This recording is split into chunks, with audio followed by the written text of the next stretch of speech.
Sungguh-sungguh Allah sangat ridho ketika seorang hamba itu makan ketika sesuap nasi dia muji Allah, ketika minum seteguk nasi dia muji Allah. Itu kalau orang diridhoni Allah itu wali betul. Itu untuk jadi wali itu gampang. Kamu makan ridho, kamu nginjak buminya Allah ridho seneng, kamu hidup keseharian aman seneng. Nah ini supaya sampean kita semua ngaji betapa panduan Rasulullah untuk menggapai ridho Allah itu banyak yang keseharian sekali. Saking kesehariannya banyak dalam hadis dan itu sahih. Nabi menyebut hal-hal yang keseharian. Hatta ma tas'alu fi fimra'atika, kamu punya uang kemudian istri kamu bisa makan itu ibadah.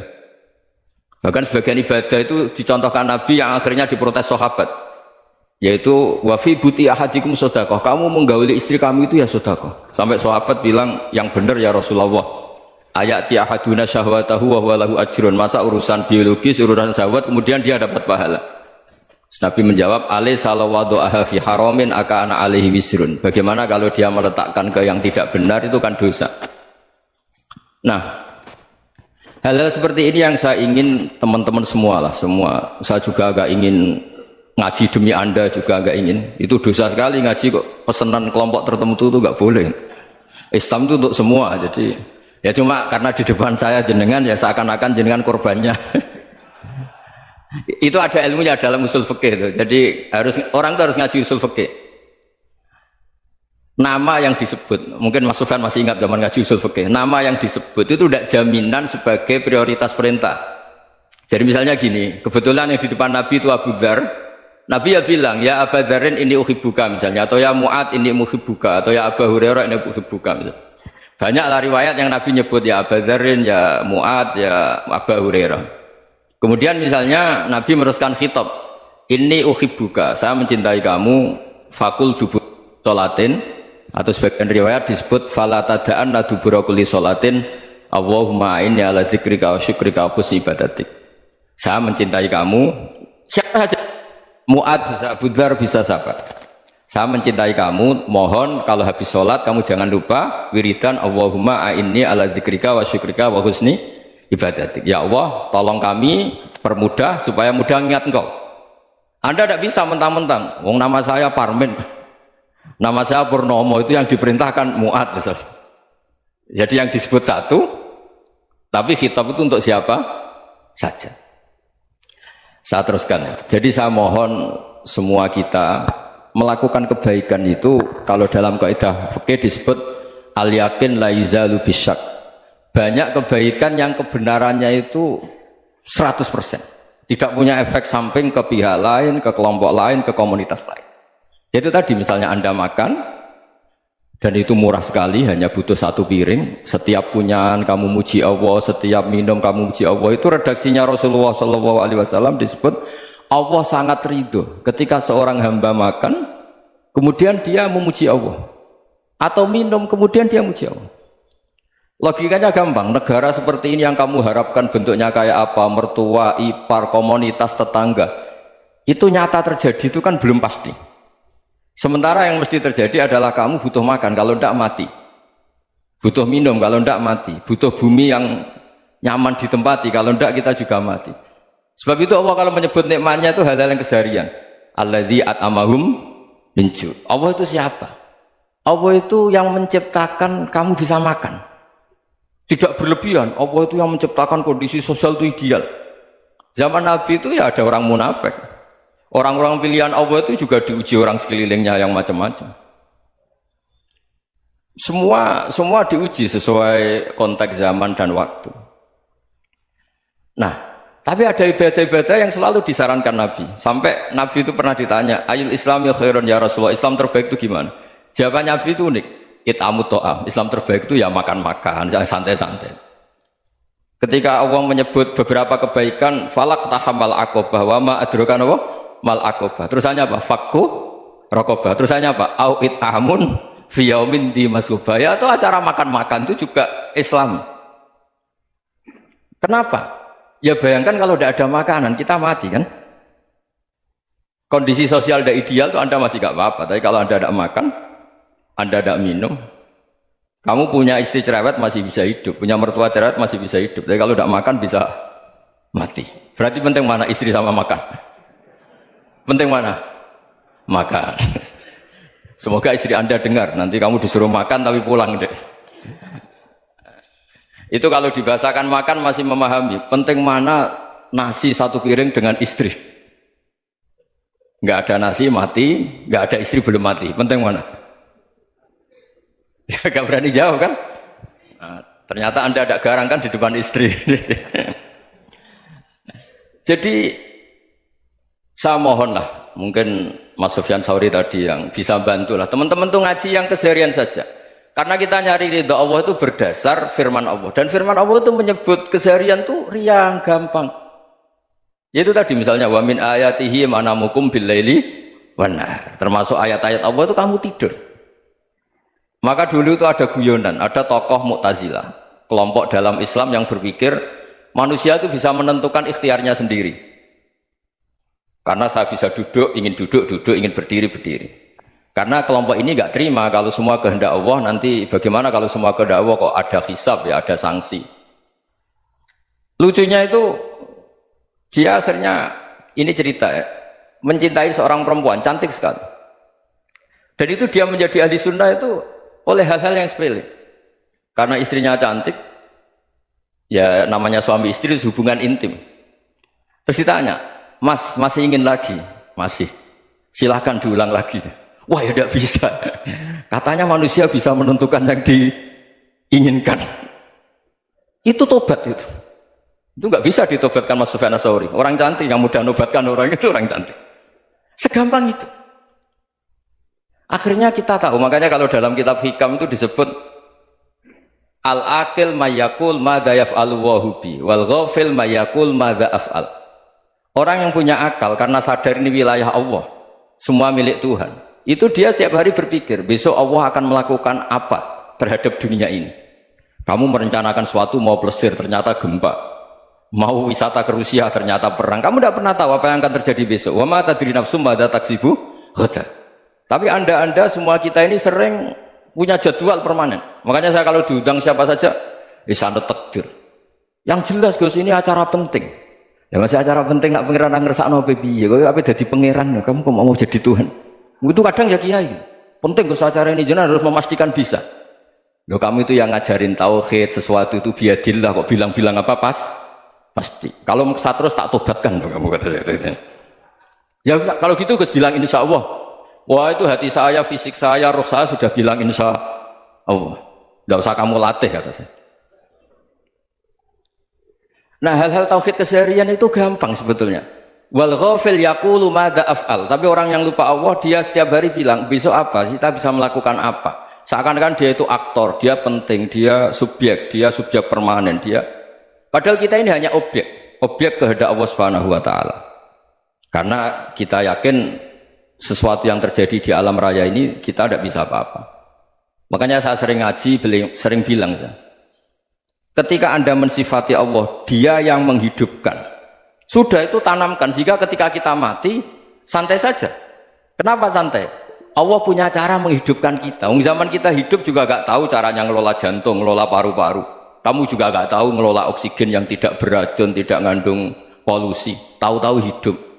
Gak ingin tua ya tahu-tahu tua, gak ingin mati tahu-tahu mati. Selama ini kita hidup juga gak tahu apa-apa sebetulnya. Hanya gaya tok, punya jadwal, punya planning. Kalau kamu bisa menentukan pilihan Anda, pasti Anda istrinya cantik, 4 neriman semua, qanaah semua. Nyatanya enggak kan? Ada 1 jelek, cerewet. Oh itu kan, nyatanya enggak bisa apa-apa Anda kan? Dan kamu bawa mati lagi. Itu kan, istri Anda juga gitu, punya keinginan, punya suami yang ganteng, yang jabat, yang neriman, yang enggak poligami. Ya enggak kesampaian juga. Kalau kita ngitung tingkat kegagalan kita itu gagal terus. Ya kan? Nah, terus ingat Allah, madza yaf'alu wa bi. Orang yang punya akal selalu berpikir Allah itu menghendaki apa terhadap saya. Lalu sama-sama orang gitu. Melihat orang yang serius, itu kata Anda itu pemikir berat, serius, senang punya tokoh yang merengut karena kamu anggap serius. Tapi sebagian orang menganggap orang yang serius itu wong merengut, wong masam, wong muka kok ditekuk. Jadi sama Itu hati ya muqallibal qulub tsabbit qalbi ala dini. Karena kita enggak tahu cara berpikir kita tentang orang lain, tentang sekeliling kita. Misalnya kita orang baik yang jenis ngrumat fakir miskin. Ada orang bangun masjid mewah itu janggal. Apa artinya masjid mewah kalau banyak orang kelaparan? Tapi kalau yang jenis pendidikan apa artinya masjid mewah kalau tidak bisa ngaji? Nanti yang jenis infrastruktur apa artinya ini kalau semuanya punya sudut pandang yang berbeda-beda. Dan Islam mengapresiasi semua kebaikan. Tapi katakan semua kebaikan itu adalah kehendak Allah Subhanahu wa taala. Karena apapun baik Anda itu pakai fasilitas yang diberikan oleh Allah Subhanahu wa taala. Sehingga ini yang disebut qulillah sumadarhum fi khawdihim yal'abun. Ya kembali tadi ke tema-tema bahwa keseharian Anda ini sudah Islami. Saat Anda tidak bisa melakukan apa saja. Saya sering ada jenazah, biasanya kalau tetangga meninggal saya sering disuruh ngelepas. Saya bilang orang ini baik karena sering ngelamun di rumah, sering nganggur di rumah. Ditanya sama anaknya, kenapa Gus nganggur baik? Ya kalau dia nganggur artinya juga agak berbuat sesuatu yang maksiat kan?